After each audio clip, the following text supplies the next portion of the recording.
Hi guys, welcome back to Guns for General Washington. It's been a while since we read. I think I'll back up a little bit and remind us what we read about last. As they pushed on to Great Barrington, Will Knox studied the looming hills. He felt nervous and worried. The caravan was way behind schedule, and now they faced their biggest challenge. Some instinct told the young soldier that these high Rocky Mountains, and not the British, were going to be their worst enemy. So they're in the Berkshire Mountains of Massachusetts colony. All right, chapter 18, A Walk in the Rain. It was drizzling in Boston, a thin rain, more like a cold mist. The two companions walked down Beacon Street, their jacket collars turned up, their shoulders hunched against the wetness. Nearby, on the common, a company of soggy redcoats was going half-heartedly through a drill. The walkers stopped to watch. "They're a sorry-looking lot," Paul Jr. whispered. Old Toby grunted. "Part of Howe's reinforcements. 3 troop ships came in yesterday from England with a whole passel of new soldiers." Paul frowned. "I was afeard of it. I saw the ships anchored off Hudson's Point this morning." The old boatman spat in the muddy road. "There be rumors," he said in a low voice, "that England's having trouble getting volunteers. Not many British lads are keen on sailing the ocean to fight us on our home ground. I hear tell Bow Wow Howe's had to scrape the bottom of the barrel." Paul studied the Marines, drilling carelessly. "Looks to me like they're half-starved." Toby nodded. "Aye, it's the thin rations. But I'll tell you something, lad. Their cannons ain't going hungry. There's plenty of powder to feed them. And now it looks like the British have most as many fighting men as General Washington." The strollers, one young and vigorous, the other old and hobbling, went past John Hancock's mansion on the slope of Beacon Hill. Hancock, a rebel leader wanted by the British, was safe in Philadelphia. But one of Howe's aides, General Henry Clinton, was using the Hancock home as headquarters, so it had been spared destruction. The drizzle finally ended, and the walkers turned into Cornhill Street, where Henry Knox once had his bookshop. Near the old State House, they leaned against a mossy wall, and the boatman lit his pipe. He looked up and down carefully, then leaned over to his young friend. "Look you, Master Paul, Washington's had another dispatch from Colonel Knox. Your friend Will and his cannons have got as far as Claverack. I'd say that's nigh on halfway. Now they must come east over the mountains." Paul was excited at the news. "I keep hoping and praying they'll reach Cambridge soon. Oh, do you think they'll make it?" The old-timer squinted up at the clouded sky. "Can't rightly say, but if they don't, Boston's done for." The city was gloomy and half deserted. A few people in drab clothing hurried by, their faces thin and pale. Paul tried to shift to a cheerier note. "Toby, I had a mind to ask you, what does the new flag look like?" The boatman's old face crinkled into a smile. "The Grand Union flag? She's mortal fine, lad. I was right there when General Washington raised her for the first time. She's got red and white stripes, 13 of them, one for each colony. And in the upper corner, the canton they calls it, there's a small Union Jack for old time's sake." The veteran shook his head in wonder. "I'll tell you, son, it's powerful good to see our own flag flying in the breeze over Cambridge." Paul looked around at the sad gray city. "You think," he asked wistfully, "that we'll ever see it flying here over Boston?" Toby trudged along, chewing moodily on his pipe, and gave no answer. Chapter 19, The Runaway. "Heave away, ho! Heave away, ho!" The men bent their backs to the job while Will called the tempo. When the gun was halfway up the slope, he signaled a pause. Holding the taut rope with one hand, he used the other to dash the sweat from his eyes. He was dripping wet in spite of the cold. His back ached and his shoulders burned with pain. After a short rest, Will grabbed the rope with both hands and started the crew working again. "Heave away, ho! Heave away, ho!" The teamsters had been at it all day, struggling through an area called Green Woods, a 12-mile stretch thick with evergreen trees. There were no marked routes here, only a vague Indian footpath snaking across hill and dale. "There's no way around all this," Henry had said to Will. "No possible detour. We have to imitate the Indians, go straight up and over." First the men cut down the smaller trees and chopped away the underbrush, creating a wide path up the steep incline. Then, one by one, with extra men on each side to help, The lighter loads were pulled up the slope by the animals. It was slow going, but finally the small guns were all on the top. A different plan was needed for the heavy cannons. The big horses and oxen were unhitched and led up the slope. Then the big weapons were rigged with long ropes. They were carried up the hill, looped around stout trees, and brought back down to the work parties. Finally, each gun was hauled up pulley style, inch by inch. Will and his crew had been hoisting a 13-pounder, and they were relieved when the gun finally reached the summit. Nearby, a second party was at work, raising a giant brass siege mortar, and they chanted together as they heaved on the straining rope. Resting on the ground, Will watched the mortar crew. Young John Becker was climbing toward them, carrying a bucket and a tin dipper. "Pa thought you all might fancy a drink," J.P. said to Will.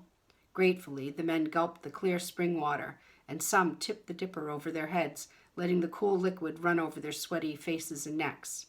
After they'd had their fill, J.P. hefted his bucket and started toward the next grove. "Oh, look out!" There were sudden shouts and loud crashes. Everyone turned and stared. The rope holding the siege mortar had parted. The gun had come hurtling down the hillside. Shouting and swearing, the men scrambled as the heavy gun crashed downhill. It fell like a juggernaut, a mad brass beast, bounding and bouncing wildly off rocks and tree stumps. Smash! Crack! Boom! Down it came, faster than fear, a solid ton of doom crushing everything in its way. J.P., carrying his water bucket, saw the mortar racing toward him. As he turned to run, his foot caught in a tree root, and he went sprawling. Will streaked toward J.P. He dove, grabbed him, and fell to one side with the boy as the juggernaut hurled by them, missing them by inches. The bucket that J.P. had dropped was smashed into splinters. With a thud, the cannon came to rest in the stream at the foot of the hill. Its muzzle gaped at the sky. The young boy coughed and sat up slowly, the breath knocked out of him. There was a gash on his forehead, and blood trickled down his cheek. Grunting, Will also sat up, clutching a badly bruised knee. The men came running, and they crowded all around, all talking at once, as they helped the dazed pair to their feet. J.P. thanked Will haltingly, stumbling shyly over his words. Pa Becker grabbed Will's hand and pumped it vigorously, and Henry pounded him on the back. "That was quick thinking," he said to Will. The colonel tried to sound gruff, but he beamed with pride at his younger brother. Later, they climbed down the hill and looked at the runaway cannon lying in the stream. "This is the last one," the colonel said, "so let's start moving it, and this time I want it double roped." With the mortar finally rigged, Will, still limping, insisted on pacing the crew. He grabbed the rope while the others fell in behind him, and then he began to chant, "Heave away, ho! Heave away, ho!" The brass mortar crept slowly up the rough slope. Will Knox's strong voice, calling the time, rose in the mountain air and drifted through the silent pines. Phew! That was a close one. Chapter 20, The Chasm. From an upper window at headquarters, Washington could see Howe's troop ships in the harbor. For a while he studied them with his telescope, then closed the glass and went downstairs. Outside his office door, the sentry snapped to attention. Washington took note of the man's smart appearance and drew comfort from him. Yes, the Continental Army was making progress. It was beginning to look like a real fighting force, but they still needed artillery in order to fight. At his desk, Washington stared at the calendar and frowned. Time was running out. From his spies in Boston, he knew that the British reinforcements weren't top-grade troops, but there were quite a lot of them, enough now for Howe to launch an attack. The commander drummed his fingers on the desk. Where in the blazes was Knox with his cannons? How much longer could he wait? Taking a fresh sheet of paper, he began a note to General Schuyler in Albany. He mentioned the enemy's reinforcements, which worried me, and then he confided, "I am in hopes that Colonel Knox will arrive with the artillery in a few days. It is much needed." The general would have been even more worried if he knew that while he was writing, Henry and his men were facing another crisis. The convoy had fought its way over the hills past the mountain hamlet of Otis and the village of Blandford. Their next goal was Westfield on the east slope of the Berkshire Range. From Westfield the path would be easier, but right now they were on the rim of a steep chasm that dropped straight down for hundreds of feet.